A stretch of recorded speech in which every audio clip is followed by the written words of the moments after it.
Jadi mudah-mudahan Allah jaga hati kita, baik ketika kita diuji, bahkan ketika kita diberi nikmat, supaya dalam dua keadaan ini kita tetap menjadi mukmin yang ajaban, yang ideal, yang baik, yang insya Allah Allah suka sama kita. Kalau diuji sabara fakana khairallah, kalau diberi nikmat syakara fakana khairallah. Kalau dia diuji dia bersabar dan itu kebaikan untuk dia. Ternyata diuji ujung-ujungnya baik. Lewat apa ujian menjadi kebaikan? Lewat sabar. Bukankah Allah bilang wabasyiris sabirin?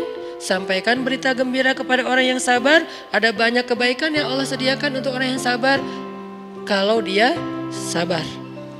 Dan kalau diberi nikmat syakara. Kalau diberi nikmat dia bersyukur. Fakana khairallah. Kenapa nikmat kok menjadi kebaikan? Maksudnya dengan dia bersyukur Allah tambahkan kebaikan itu. La in syakartum la azidannakum. Jadi orang beriman itu kayaknya hidupnya tuh harusnya sih nggak ada bete-nya.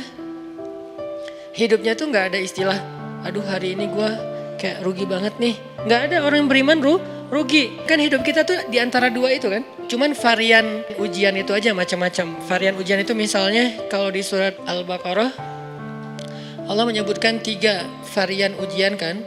Ba'sa, dharra, zulzilu. Ujian fisik, ujian harta. Harta ini termasuk karir, kerjaan, usaha, bisnis. Dan ujian zulzilu, ujian perasaan termasuk diputusin. Atau orang yang dekat sama kita jadian sama yang lain.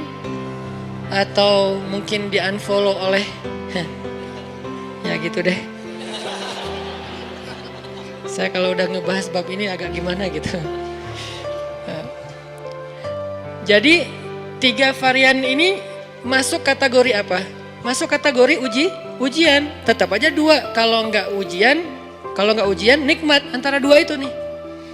In asabathu sarra syakara wa in asabathu dharra sabara. Udah gitu aja.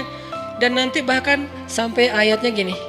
Alladzina yunfiquna fis sarra'i wad dharra. Orang yang tetap beramal soleh lewat hartanya dalam keadaan dia berkelebihan atau dalam keadaan dia kekurangan. Itu mukmin, keren banget gitu. Dia tuh nggak pernah kehilangan kesempatan berbuat baik. Baik beramal soleh ketika dia dalam keadaan dikasih nikmat maupun beramal soleh ketika dia dikasih ujian, tetap aja beramal soleh. Contoh yang ayat tadi, yunfikuna fis sarra, berinfak dalam keadaan sarra, dalam keadaan bahagia, senang, lagi dapat untung gitu kan. Ataupun yunfikuna fit dharra, tetap berinfak walaupun dia dalam keadaan dharra, dalam keadaan susah. Dalam keadaan dor itu kan bahaya. Ini kalau saya infak nih bahaya nih buat saya nih. Kalau saya kasih nih saya kayak nggak ada tabungan buat mahar nih. Kalau saya kasih ke dia, terus saya gimana?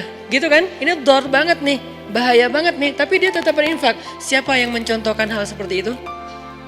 Selain pastinya Rasulullah udah nggak diragukan lagi. Yang jadi kayak simbol berinfak walaupun dia butuh. Orang-orang Ansor, yu'thiruna ala anfusihim walau kana bihim khasasah.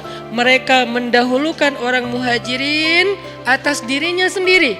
Walaupun sebetulnya dia juga butuh kepada kebaikan itu.